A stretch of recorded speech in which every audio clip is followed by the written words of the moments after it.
نبی کریم صلی اللہ علیہ وسلم کی سیرت کو ہم پڑھ رہے ہیں اور ان کی سیرت کے مطابق، جسے سنت رسول بھی کہا جاتا ہے، اس کے مطابق اپنی زندگیاں ڈھالنے کی کوشش کر رہے ہیں۔ آغاز میں نے کہا تھا کہ کچھ سنتے اتنی ناپائیدار ہیں کہ ان کا نام بھی ہم نے کبھی نہیں سنا، جیسے سنت صبر، سنت درگزر۔ اسی سلسلے میں ہم آگے بڑھتے ہیں۔ آج ہم جو سنت دیکھیں گے وہ کیا ہے کہ نبی کریم صلی اللہ علیہ وسلم اپنے جذبات سے اوپر اٹھ کر سوچتے تھے۔ آج ہم اس سنت کو اپنانے کی کوشش کریں گے۔ نبی کریم صلی اللہ علیہ وسلم نے مسلمان کی تعریف کرتے ہوئے فرمایا کہ مسلمان وہ ہے جس کی زبان سے اور جس کے ہاتھ سے مسلمان محفوظ رہے۔ آدمی جب حقیقی طور پر اللہ کو پاتا ہے تو اس کی قدرت اور جلال کے آگے اس کی ہستی بالکل دب جاتی ہے۔ وہ مجبور ہو جاتا ہے کہ اپنے وجود کو اللہ کے آگے ڈال دے، وہ اپنے آپ کو پوری طرح اللہ کے حوالے کر دے۔ آپ صلی اللہ علیہ وسلم کا یہ ارشاد دراصل ایسے ہی انسان کے طرز عمل کو بیان کرتا ہے۔ جو شخص اس طرح مسلم بنتا ہے وہ ایسا انسان ہوتا ہے جو اللہ کو ہر آن اپنے آپ پر طاری کیے ہوئے ہو۔ اس کا پورا رویہ اس احساس کے تحت متعین ہوتا ہے کہ اللہ اس کو دیکھ رہا ہے۔ اگر وہ اللہ کی مرضی کے خلاف چلے تو اللہ کی پکڑ سے بچ نہیں سکتا۔ یہ احساس مسلمان کی زبان سے یہ صلاحیت ختم کر دیتا ہے کہ وہ کسی کے خلاف استعمال ہو۔ یہ احساس مسلمان کے ہاتھ سے یہ طاقت چھین لیتا ہے کہ وہ کسی کے خلاف دست درازی کرے۔ اس کی زبان کھلتی ہے تو صحیح بات کہنے کے لیے کھلتی ہے، اس کا ہاتھ اٹھتا ہے تو انصاف قائم کرنے کے لیے اٹھتا ہے۔ وہ ہمیشہ اپنے آپ کو حق کی جانب کھڑا کرتا ہے، نہ کہ ناحق کی جانب۔ جب کوئی تکلیف یا مشکل پیش آ جائے تو اس میں انسان کا طرز عمل کیا ہو، یہ بھی نبی کریم صلی اللہ علیہ وسلم کی پاک زندگی سے معلوم ہوتا ہے۔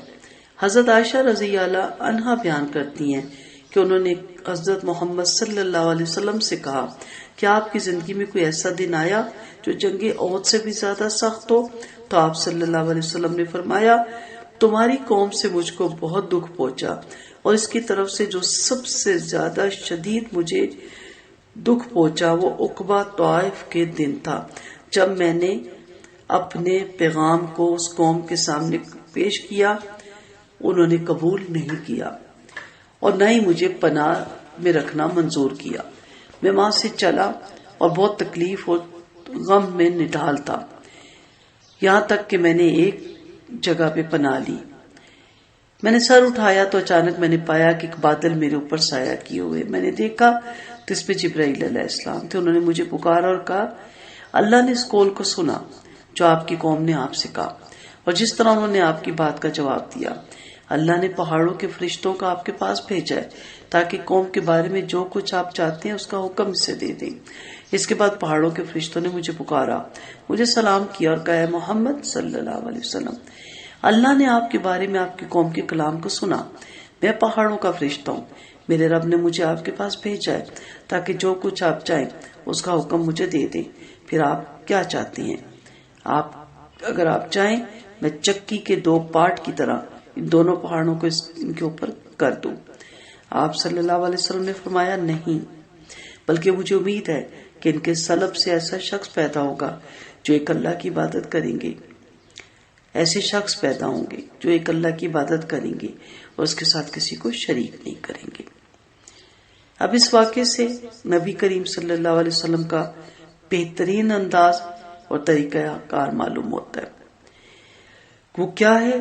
لوگوں کی طرف سے پیغمبر کو خواہ کتنی تکلیف پہنچے وہ منفی نفسیات میں مبتلا نہیں ہوتا۔ اب ہمارا کیا رویہ ہوتا ہے؟ چھوٹی چھوٹی باتوں میں مشتعل ہو جانا اور فوراً نیگیٹو دوسروں کے بارے میں رائے قائم کرنا اور سوچنا کہ اس کے اندر پوزیٹو بات ہو ہی نہیں سکتی، جبکہ آپ صلی اللہ علیہ وسلم نے اس تمام واقعات کے اندر بھی یہی دل میں امید رکھی اللہ سے کہ کوئی نہ کوئی ان میں ایسا ضرور پیدا ہوگا جو اسلام کو قبول کرے گا۔ ہم سمجھتے ہیں کہ ایک بندہ غلط ہے تو وہ کبھی صحیح ہو ہی نہیں سکتا، کوئی بھٹک گیا تو اس کو ہدایت مل ہی نہیں سکتی۔ تو آپ صلی اللہ علیہ وسلم اس منفی نفسیات میں مبتلا نہیں ہوتے، نہ ہی ان کے اندر نفرت و انتقام کا جذبہ انہیں بھڑکاتا ہے. وہ حال کے بجائے مستقبل کو دیکھتی ہے. ان کی نظر سامنے کے واقعات کے بجائے ان واقعات پر ہوتی ہے جو آئندہ ظہور میں آ سکتی ہے. وہ آنے والے بہت سے امکانات کی امید میں آج کی ناخوشگواریوں کو نظر انداز کر دیتی ہے. فرد سے تعلق کا معاملہ ہو یا قوموں سے تعلقات کا معاملہ، ہر معاملے میں پیغمبر کا طریقہ یہ ہوتا ہے کہ وہ جذبات سے اوپر اٹھ کر سوچے اور شکایتوں اور تکلیفوں سے بلند ہو کر معاملہ کرے. تو آج جو ہم سنت سیکھ رہے ہیں وہ کیا سنت ہے؟ سمپل سی، سمپل ہے لیکن اس پہ عمل کرنا اولو الامر لوگوں کا کام ہے. کہ کوئی معاملہ درپیش آئے اس کے ہمیشہ اچھے پہلو کو سامنے رکھیں، فوراً فیصلہ صادر نہ کر دیں کہ یہ تو کبھی سدھر ہی نہیں سکتے، یا یہ تو کبھی دین کو سمجھ ہی نہیں سکتے، یا یہ مجھے بات کبھی نہیں سمجھ سکتے. جب آپ اللہ سے امید لگا کے اچھے دن کا انتظار کرتے ہیں اور ان میں خیر ڈھونڈتے ہیں اور منفی نفسیات میں مبتلا نہیں ہوتے، آپ اس کو کوئی بھی سنت کا نام دے سکتے ہیں. منفی نفسیات سے بچیے، نفرت و انتقام کے جذبے سے بچیے، یا آپ اس کو کوئی اور نام دے دیں، سارے ایک دوسرے سے ریلیٹڈ ہیں.